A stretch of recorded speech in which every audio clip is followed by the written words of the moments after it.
শ্রীল কালিদাস কবিরাজ গোস্বামী বিরচিত শ্রী শ্রী চৈতন্য চরিতামৃত। পাঠ শুরু করার আগে বলে রাখি, আমার মতো যারা অনেকেই বৈষ্ণব পদাবলীর বিভিন্ন পদ, শব্দ, সংস্কৃতের বিভিন্ন শ্লোক সহজে বুঝতে পারি না, সেই কারণেই আজ শ্রী শ্রী চৈতন্য চরিতামৃত গদ্যাকারে পাঠ করব, যাতে সহজেই সবাই আমরা বুঝতে পারি এবং চৈতন্য মহাপ্রভুর লীলা অনুধাবন করতে পারি। গ্রন্থকার পরিচিতি। গ্রন্থকার শ্রী কৃষ্ণদাস কবিরাজ গোস্বামী বর্ধমান জেলার কাটোয়া মহকুমার অন্তর্গত ঝমাটপুর গ্রামে আনুমানিক 1517 খ্রিস্টাব্দে জন্মগ্রহণ করেন। 9 বৎসরের ঐকান্তিক পরিশ্রমে 1615 খ্রিস্টাব্দে শ্রী শ্রী চৈতন্য চরিতামৃত গ্রন্থ রচনা সমাপ্তির পর তার তিরোধান ঘটে। তাহার স্বহস্ত লিখিত গ্রন্থ বৃন্দাবনে শ্রী শ্রী রাধা দামোদরের মন্দিরে রক্ষিত আছে। কবিরাজ গোস্বামীর আবির্ভাব ও গ্রন্থ রচনার তারিখ সম্বন্ধে পণ্ডিতগণের মধ্যে মতভেদ বিদ্যমান। কাহারো কাহারো মতে কবিরাজ গোস্বামীর জন্ম 1518-র কাছাকাছি হয়েছিল। শুরু করছি শ্রী শ্রী চৈতন্য চরিতামৃত। আদি লীলা। প্রথম পরিচ্ছেদ, গুরুবন্দনা ও মঙ্গলাচরণ। এই পরিচ্ছেদে গ্রন্থকার শ্রী কৃষ্ণদাস কবিরাজ গোস্বামী গুরুবন্দনা ও মঙ্গলাচরণ করিয়াছেন। বন্দনা করি গুরুবর্গকে, বন্দনা করি শ্রী শ্রীবাসাদি ঈশ্বরের ভক্তবৃন্দকে, বন্দনা করি শ্রী অদ্বৈতাদি ঈশ্বরের অবতারগণকে, বন্দনা করি শ্রী নিত্যানন্দাদি ঈশ্বরের প্রকাশ মূর্তিদিগকে, বন্দনা করি শ্রী গদাধরাদি ঈশ্বর বর্গকে, বন্দনা করি শ্রী কৃষ্ণ চৈতন্য নামী ঈশ্বরকে, বন্দনা করি অজ্ঞান অন্ধকার নাশকারী পরম মঙ্গলদাতা শ্রীকৃষ্ণ চৈতন্য ও শ্রী নিত্যানন্দ দেবকে। ইহারা আশ্চর্য সূর্য ও চন্দ্রের ন্যায় গৌর দেশরূপ উদয়গিরিতে একই সঙ্গে সমুদিত হইয়াছেন। উপনিষদে যিনি অদ্বৈত ব্রহ্ম বলে বর্ণিত হইয়াছেন, তিনি এই শ্রীকৃষ্ণ চৈতন্যের অঙ্গকান্তি। যোগশাস্ত্র যে পুরুষকে অন্তর্যামী পরমাত্মা বলেন, তিনি ইহার অঙ্গবিভূতি। তত্ত্ববিচারে যাহাকে ষড়ৈশ্বর্যপূর্ণ ভগবান বলা হয়, তিনি স্বয়ং ইনি। এই জগতে শ্রীকৃষ্ণ চৈতন্য হইতে ভিন্ন পরতত্ত্ব আর নাই। বিদগ্ধ মাধবে আছে যে উন্নত উজ্জ্বল রসে রসালো নিজস্ব প্রেম ভক্তি চিরদিন অনর্পিত ছিলেন, সেই প্রেম ভক্তি সম্পদ সর্বসাধারণকে বিতরণের জন্য সুবর্ণ হইতেও সুবর্ণ কান্তিযুক্ত শচীনন্দন গৌরহরি কৃপা করিয়া কলিযুগে অবতীর্ণ হইয়াছেন। তিনি সর্বদা তোমাদের হৃদয়কন্দরে স্ফুরিত হন। শ্রী রাধিকা কৃষ্ণের প্রণয়ের বিকার স্বরূপ, অর্থাৎ বিগ্রহ স্বরূপা, হলাদিনী শক্তি। এই জন্য শক্তি ও শক্তিমানের অভেদ বশত তাহারা একাত্মা, কিন্তু একাত্মা হইয়াও অনাদিকাল হইতে উভয়ই শ্রী বৃন্দাবনে পৃথক দেহ ধারণ করিয়া আছেন। এক্ষণে এই কলিযুগে সেই দুই দেহ একাত্ম প্রাপ্ত হইয়া শ্রী চৈতন্য নামে প্রকট হইয়াছেন। এই রাধাভাব কান্তিযুক্ত কৃষ্ণ স্বরূপ শ্রী চৈতন্য মহাপ্রভুকে নমস্কার করি। শ্রী রাধার প্রণয় মহিমা অর্থাৎ প্রেম মাধুর্য কিরূপ? এই প্রেমে শ্রী রাধা আমার অর্থাৎ শ্রীকৃষ্ণের যে অদ্ভুত মাধুর্য আস্বাদন করেন, সেই মাধুর্যই বা কিরূপ? আমার অর্থাৎ শ্রীকৃষ্ণের মাধুর্য আস্বাদনে শ্রী রাধার যে সুখ হয়, সেই সুখই বা কিরূপ? এই সমস্ত বিষয়ে অতিশয় লোভ হেতু শ্রী রাধার ভাবযুক্ত হইয়া শ্রীকৃষ্ণচন্দ্র শচীগর্ভ সিন্ধু মধ্যে আবির্ভূত হইয়াছেন। সংকর্ষণ কারণাধীশায়ী নারায়ণ, গর্ভ দশাই নারায়ণ, ক্ষীরোৎসায়ী নারায়ণ ও অনন্তদেব, ইহারা যাহার অংশকলা, সেই নিত্যানন্দ নামক বলরামের শরণ গ্রহণ করি। শরণাপন্ন হই সেই নিত্যানন্দ নামক বলরামের, যাহার স্বরূপ সর্বব্যাপক মায়াতীত বৈকুণ্ঠলোকে ষড়ৈশ্বর্যপূর্ণ চতুর্ভুহ মধ্যে সংকর্ষণ নামে প্রকাশিত।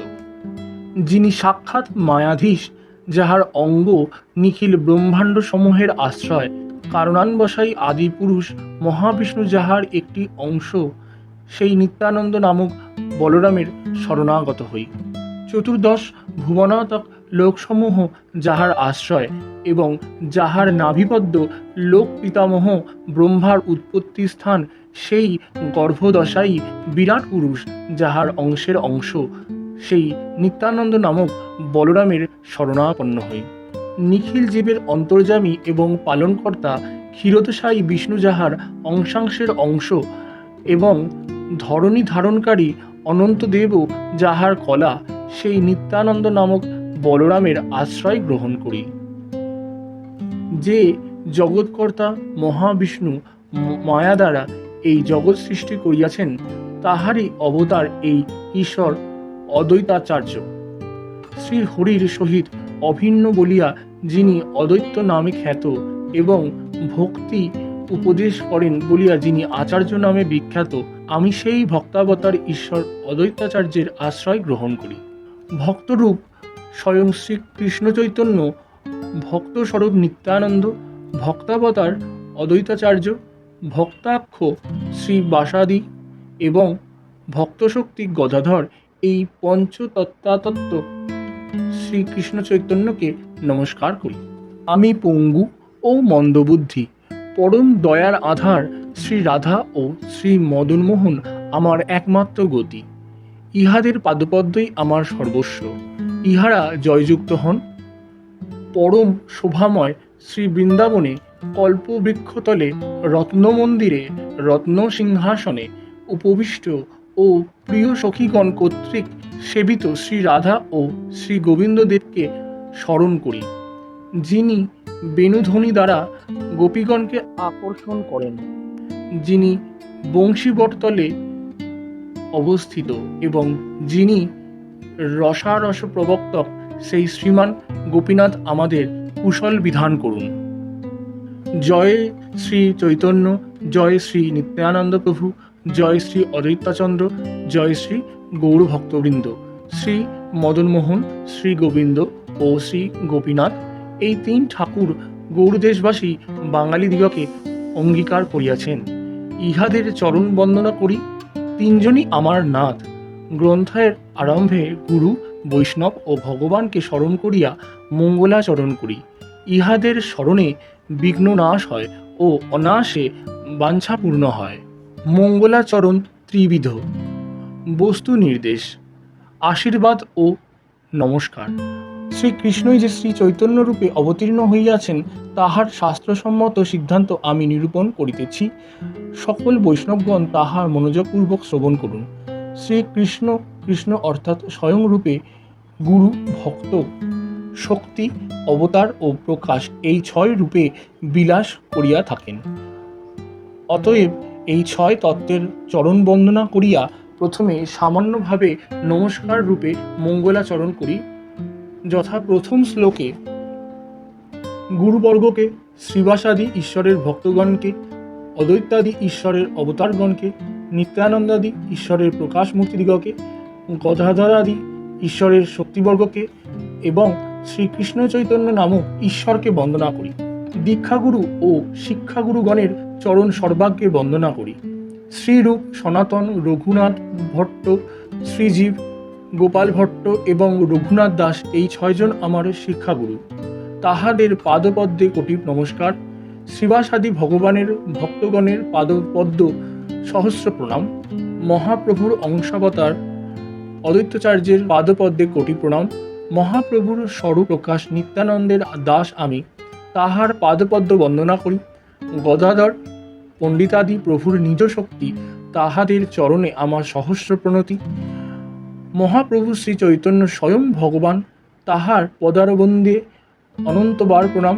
এইভাবে সপরিকর মহাপ্রভুকে নমস্কার করিয়া শ্রীকৃষ্ণের এই স্বয়ং রূপে, গুরু রূপে, ভক্তি রূপে, শক্তি রূপে, অবতার রূপে ও প্রকাশ রূপে বিলাস করেন, তাহা বর্ণনা করিতেছি। শাস্ত্রানুসারে দীক্ষাগুরু কৃষ্ণতুল্য, শ্রীকৃষ্ণই গুরুরূপেই ভক্তগণকে কৃপা করিয়া থাকেন। শ্রীমদ্ ভগবতে আছে, ভগবান উদ্ধবকে বলিলেন, আচার্যকে অর্থাৎ দীক্ষাগুরুকে আমি অর্থাৎ শ্রীকৃষ্ণ বলিয়াই জানিবে, কখনো অবজ্ঞা করিবে না অথবা মনুষ্য বুদ্ধিতে তাহাতে দোষ আরোপ করিবে না, কারণ গুরুদেব সর্বদেবময়। ইহার প্রমাণ আছে শ্রীমদ্ ভগবতে। হে ঈশ, বাহিরে গুরুরূপে তত্ত্ব উপদেশ দ্বারা এবং অন্তরে অন্তর্যামী রূপে সৎ প্রবৃত্তি দ্বারা তুমি দেহধারী গণের অশুভ অর্থাৎ বিষয় বাসনা দূর করিয়া নিজ রূপ প্রকাশিত করো। বেদজ্ঞ পণ্ডিতগণ ব্রহ্মার পরমায়ু প্রাপ্ত হইলেও তোমার এই ঋণ পরিশোধ করিতে পারেন না। তাহারা তোমার কৃত উপকার স্মরণ করিয়াই পরমানন্দে বিভোর। ভগবদ্ গীতায় আছে, শ্রীকৃষ্ণ অর্জুনকে বলিতেছেন, আমাকে সর্বদা আসক্ত চিত্ত হইয়া যাহারা প্রীতিপূর্বক আমার ভজনা করেন তাহাদিগকে আমি সেই বুদ্ধিযোগ প্রদান করি, যাহা দ্বারা তাহারা আমাকেই লাভ করিতে পারেন। শ্রী ভগবান ব্রহ্মাকে উপদেশ করিয়া আত্মানুভব করাইয়াছিলেন, তাহার প্রমাণ ভগবতে পাওয়া যায়। যথা শ্রীকৃষ্ণ ব্রহ্মাকে বলিলেন, ব্রহ্মণ্য, আমার সম্বন্ধে পরম গোপনীয় যে তত্ত্বজ্ঞান যাহা আমি তোমাকে বলিতেছি তুমি গ্রহণ করো। এই জ্ঞান আমি তোমার হৃদয়ে অনুভব করাইয়া দিতেছি, তুমি গ্রহণ করো। এই জ্ঞানের রহস্য ও অঙ্গ বা সহায় সম্বন্ধেও বলিতেছি, তুমি গ্রহণ করো। আমার স্বরূপ, আমার লক্ষণ, আমার শ্যামবর্ণ চতুর্ভুজাদি রূপ, আমার ভক্ত বাৎসল্যাদি রূপ, আমার লীলা, এই সমস্ত বিষয়ে সর্বপ্রকার জ্ঞান আমার অনুগ্রহে তোমার অধিগম্য হোক। সৃষ্টির পূর্বে আমি ছিলাম, অন্য যে স্থূল সূক্ষ্ম জগৎ এবং তাহাদের যে প্রধান কারণ তাহাও আমা হইতে পৃথক ছিল না। সৃষ্টির পরেও আমি আছি, এই যে বিশ্ব দেখিতেছ তাহাও আমি, এবং প্রলয়ে যাহা অবশিষ্ট থাকবে তাহাও আমি। পরমার্থ বস্তু ব্যতিরেকে যাহার প্রতীতি হয় এবং সততই অর্থাৎ পরমার্থ বস্তুর আশ্রয় ব্যতীত যাহার প্রতীতি হয় না তাহাকেই আমার মায়া বলিয়ে জানিবে, যেমন আভাস বা প্রতিচ্ছবি এবং অন্ধকার। মহাভূত সকল যে সর্ববিধ প্রাণীর ভিতরে ও বাহিরে অবস্থিত, সেই রূপ আমিও আমার চরণে প্রণত ভক্তগণের ভিতরে ও বাহিরে স্ফুরিত হই। যাহারা আমার অর্থাৎ ভগবানের তত্ত্ব জিজ্ঞাসু, তাহারা বিধি নিষেধ দ্বারা যে পদার্থ সর্বকালে ও সর্বস্থলেই বিদ্যমান বলিয়া উপপন্ন হয় তৎ সম্বন্ধেই শ্রীগুরুর নিকটে জিজ্ঞাসা করিবেন। শ্রীকৃষ্ণ কর্ণামৃতের প্রথম শ্লোকেই আছে, বিল্বমঙ্গল ঠাকুর বলিতেছেন, চিন্তামণিতুল্য সর্বাভীষ্টপূর্বক সোমগিরি নামক আমার মন্ত্রগুরু জয়যুক্ত হন।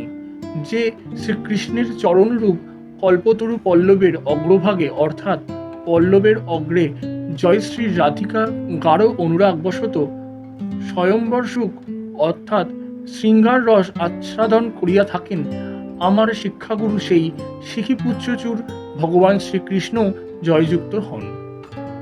চিত্তের অন্তর্যামী ভগবান গুরুরূপে জীবের সাক্ষাতে দৃষ্ট হন না, জীব তাহাকে দর্শন করিতে পায় না। তাই ভগবান শ্রীকৃষ্ণ মহান্ত রূপে শিক্ষা গুরুর কার্য করিয়া থাকেন। ভগবতে আছে, অসৎ সঙ্গ লোকের মনকে ভগবান হইতে দূরে বিক্ষিপ্ত করে বলিয়া বুদ্ধিমান ব্যক্তি অসৎ সঙ্গ পরিত্যাগ পূর্বক সৎসঙ্গ করিবেন, কারণ সাধুগণই মনের ভক্তিবিরোধী আসক্তি সদুপদেশ দ্বারা ছেদন করিয়া থাকেন। ভগবতে আরও আছে, ভগবান বলিলেন, সাধুদিগের সহিত মিলন হইলে আমার মাহাত্ম্য প্রকাশক কথা উপস্থিত হয়, সেই কথা হৃদয় ও কর্ণের তৃপ্তিদায়ক। প্রীতিপূর্বক এই কথা আস্বাদন করিলে অপবর্গের বর্তস্বরূপ আমাকে শ্রদ্ধা, রতি ও প্রেম ভক্তিক্রমে ক্রমে উৎপন্ন হইয়া থাকে। ভক্ত ঈশ্বর স্বরূপ, কারণ ভক্তই তাহার অধিষ্ঠান অর্থাৎ বসতি স্থল। ভক্তের হৃদয়ে শ্রীকৃষ্ণ সর্বদা বিশ্রাম করেন। ভগবতে ইহারও প্রমাণ আছে। ভগবান বলিতেছেন, সাধুগণ আমার হৃদয় অর্থাৎ প্রাণতুল্য প্রিয়, আমিও সাধুগণের হৃদয়। তাহারা আমা ভিন্ন অন্য কিছুই জানে না এবং আমিও তাহারা ব্যতীত অন্য কিছু বিন্দু মাত্র জানি না। ভগবতে আরও আছে, যুধিষ্ঠির বিদুরকে কহিলেন, হে প্রভু, আপনার ন্যায় ভগবত ভক্তগণ নিজেরাই তীর্থস্বরূপ। আপনারা সহৃদয়স্থিত গদাধর ভগবানের প্রভাবে তীর্থস্থানগুলিকে তীর্থরূপে পরিণত করিয়া থাকেন। যাহাদের হৃদয়ে শ্রীকৃষ্ণ সর্বদা বিশ্রাম সুখ অনুভব করেন, সেই রূপ ভক্ত দ্বিবিধ, ভগবৎ পর্ষদ এবং সাধক ভক্ত। আবার ঈশ্বরের অবতার তিন প্রকার: অংশাবতার, গুণাবতার এবং শক্তাবেশ অবতার। শক্তাবেশ অবতার যাহাদের মধ্যে ভগবৎ শক্তির আবেশ হয়, ইহারা স্বরূপত্ব ভক্ত। ইহাদের দেহে কোনো বিশেষ উদ্দেশ্যে ভগবান শক্তিরূপে বিলাস করেন। কারণার্ণবশায়ী, গর্ভদশায়ী ও ক্ষীরোদশায়ী এই তিন পুরুষ এবং মৎস্য কুর্মাদি অবতারগণ ইহারাও অংশাবতার। ব্রহ্মা, বিষ্ণু ও শিব গুণাবতার। বিশ্বের সৃষ্টি, স্থিতি এবং সংহারের জন্য রজ, সত্ত্ব ও তমগুণের অধিষ্ঠাত্রী রূপে এদের আবির্ভাব হয়েছে। আর সনত কুমার, সনক, সনন্দন ও সনাতন, পৃথু রাজা ও ব্যাসমুনি শক্তাবেশ অবতার। ভগবান দুই রূপে আত্মপ্রকট করেন। তাহার এক রূপের নাম প্রকাশ, অন্য রূপের নাম বিলাস। একই বিগ্রহ যদি বহুবার ধারণ করেন অথচ তাহাদের আকৃতির ভেদ না থাকে, আবির্ভূত হন একই স্বরূপে, তবে তাহাদিগকে বলা হয় ভগবানের প্রকাশ রূপ। যেমন দ্বারকায় শ্রীকৃষ্ণ একই শরীরে একই সময়ে 16,000 মহিষীকে পৃথক পৃথকভাবে বিবাহ করিয়াছিলেন ও শারদীয় মহারাসে একই কৃষ্ণ প্রত্যেক গোপীর নিকট একই মূর্তিতে ছিলেন উপস্থিত। এই সমস্ত শ্রীকৃষ্ণের প্রকাশ মূর্তি বা মুখ্য প্রকাশ। নারদ বলিলেন, ভগবান শ্রীকৃষ্ণ একই শরীর দ্বারা একই সময় পৃথক পৃথক গৃহে আবির্ভূত হইয়া ষোড়শ সমগ্র রমণীর পানি গ্রহণ করিয়াছিলেন। ইহা বড়ই আশ্চর্যের বিষয়। ভগবতে আরও আছে যোগেশ্বর শ্রীকৃষ্ণ গোপীমণ্ডল মণ্ডিত রাসোৎসবে প্রবৃত্ত হইয়া 2 জন গোপীর মধ্যে প্রবেশপূর্বক তাহাদের কণ্ঠ ধারণ করিলেন, আর গোপীগণের প্রত্যেকেই মনে করিলেন শ্রীকৃষ্ণ তাহার নিকটই বর্তমান আছে। একই বিগ্রহ কিন্তু আকৃতিতে বিভেদ থাকিয়া প্রকাশিত হইলে তাহাকে বিলাস বলে। রঘু ভাগবতামৃতে আছে, স্বয়ং রূপের যে স্বরূপ লীলাবশে ভিন্ন আকৃতিতে কিন্তু শক্তিতে প্রায় মূলের তুল্য রূপে প্রকটিত হয়, তাহাকে বিলাস বলে। বলদেব, পরবমের নরপতি নারায়ণ ও বাসুদেব, শঙ্কর্ষ, প্রদ্যুম্ন ও অনিরুদ্ধ দ্বারকার এই চতুর্ভুজ, ইহারা সকলেই শ্রীকৃষ্ণের বিলাস রূপ। ঈশ্বরের হলাদিনী শক্তি 3 প্রকার, যথা বৈকুণ্ঠের লক্ষ্মীগণ, দ্বারকার মহিষীগণ ও ব্রজের গোপীগণ। ইহাদের মধ্যে ব্রজের গোপীগণই প্রধান, কারণ স্বয়ং ভগবান ব্রজেন্দ্র নন্দনের ইহারা প্রেয়সী। ইহারা স্বয়ং রূপে শ্রীকৃষ্ণের কায়বুহ, তাহারা সমান। ভক্ত, অবতার, প্রকাশ ও শক্তি ইহারা শ্রীকৃষ্ণের পরিকর। ইহাদের সকলের বন্দনা করি। ইহাদের বন্দনা সর্বশুভের কারণ হয়। প্রথম শ্লোকে সামান্য রূপে বন্দনা করিতেছি, দ্বিতীয় শ্লোকে করিতেছি বিশেষ বন্দনা। দ্বিতীয় শ্লোক। বন্দনা করি অজ্ঞান অন্ধকার নাশকারী পরম মঙ্গলদাতা শ্রী চৈতন্য ও শ্রী নিত্যানন্দ দেবকে। ইহারা আশ্চর্য সূর্যচন্দ্রের ন্যায় গৌড়দেশরূপ উদয়গিরিতে একই সঙ্গে সমুদিত হইয়াছেন। দাপরের প্রকট লীলায় শ্রীকৃষ্ণ ও শ্রী বলরাম ব্রজে বিহার করিয়াছিলেন। তাহাদের অঙ্গকান্তি উজ্জ্বলতায় কোটি সূর্যকে ও স্নিগ্ধতায় কোটি চন্দ্রকে পরাজিত করিত। জগৎবাসী জীবের প্রতি কৃপা করিয়া কলিযুগে সেই কৃষ্ণ বলরামই কৃষ্ণচৈতন্য ও নিত্যানন্দ রূপে গৌড়দেশে অর্থাৎ বঙ্গদেশের নবদ্বীপে অবতীর্ণ হইয়াছেন। ইহাদের আবির্ভাবে সমস্ত জগৎ পুলকিত হইয়াছে। দিব্য ভাগে সূর্যোদয়ে এবং রাত্রে চন্দ্রোদয়ে যেই রূপ সমস্ত অন্ধকার বিদূরিত হয় এবং সমস্ত বস্তু প্রকাশ হইয়া ধর্ম প্রচার হয়, সেই রূপ গৌর নিতাই দুই ভাই আবির্ভূত হইয়া অজ্ঞান রূপ তম বা অন্ধকার দূর করেন ও জীবকে তত্ত্ববস্তু দান করেন। অজ্ঞান তমের নাম কহিয়ে কৈতব, ধর্ম অর্থ কাম মোক্ষ বাঞ্ছা আদি সব। অজ্ঞান রূপ তম বা অন্ধকার কৈতব অর্থাৎ আত্মবঞ্চনা, ধর্ম অর্থ কাম ও মোক্ষের বাসনা সমস্তই কৈতব। শ্রীমদ্ ভাগবত বলিয়াছেন, মহামুনি শ্রী নারায়ণ কৃত এই শ্রীমদ্ ভাগবতে রাগ দেশ বিরহিত সাধুদিগের আনুষ্ঠেয় প্রজ্য ধৃত কৈতব অর্থাৎ কৈতব শূন্য পরম ধর্ম নিরূপিত হইয়াছে। এই শ্রীমদ্ ভাগবতে ত্রিতাপ নাশ পরম মঙ্গলপ্রদ বাস্তব বস্তু জানিতে পারা যায়। অন্যান্য শাস্ত্র দ্বারা ঈশ্বরকে অচিরে হৃদয়ে অবরুদ্ধ করা যায় না, যদিও বা পারা যায় তবে তা দীর্ঘকাল এবং অতি কষ্টের। কিন্তু পূর্ণবান মানবগণ সেই শ্রীমদ্ ভাগবত কথা শ্রবণ করিতে ইচ্ছা করলেই ঈশ্বর তৎক্ষণাৎ তাহার হৃদয়ে অবরুদ্ধ হইয়া থাকেন। তার মধ্যে মোক্ষ বাঞ্ছা কৈতব প্রধান, যাহা হইতে কৃষ্ণ ভক্তি হয় অন্তর্ধান। ধর্ম অর্থ কাম মোক্ষের মধ্যে মোক্ষ বাঞ্ছা অর্থাৎ নির্বিশেষ ব্রহ্ম সাচুর্য লাভের বাসনা কৈতব প্রধান।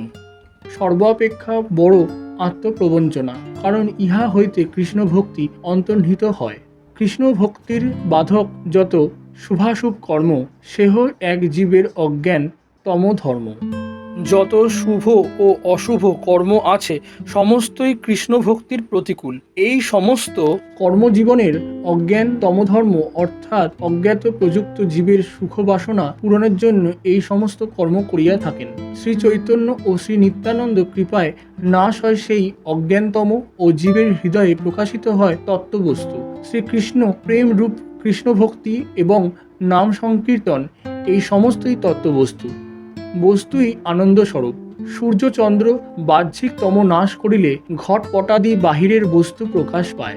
এই রূপ গৌর ও নিতাই দুই ভাই জীবের হৃদয়ের অন্ধকার স্খালন করিয়া দুই ভাগবতের সঙ্গে তাহার সাক্ষাৎ করিয়া দেন।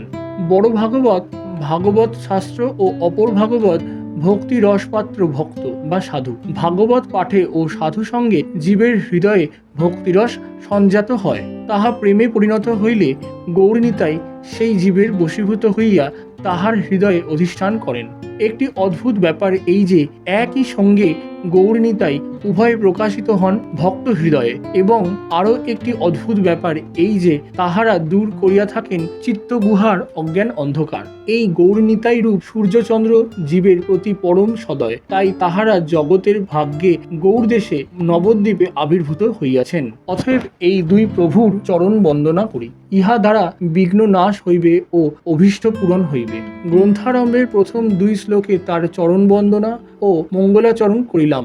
এক্ষণে গ্রন্থের মঙ্গলাচরণের তৃতীয় শ্লোকের অর্থ বলিতেছি, সকলে অনুধাবন করুন। তৃতীয় শ্লোকে করা হইয়াছে বস্তু নির্দেশ রূপ মঙ্গলাচরণ। ইহা শ্রবণে চিত্তের অজ্ঞানাদি দোষ খণ্ডিত হইবে, কৃষ্ণে গাঢ় প্রেম হইবে, মনেও সন্তোষ লাভ হইবে। এই গ্রন্থ পৃথক পৃথকভাবে শ্রী চৈতন্য, নিত্যানন্দ ও অদ্বৈতাচার্যের মহিমা, ভক্ততত্ত্ব, ভক্তিতত্ত্ব, নাম তত্ত্ব, প্রেম তত্ত্ব ও রস তত্ত্ব শাস্ত্রীয় বিচারের সহিত আলোচনা করিয়াছি।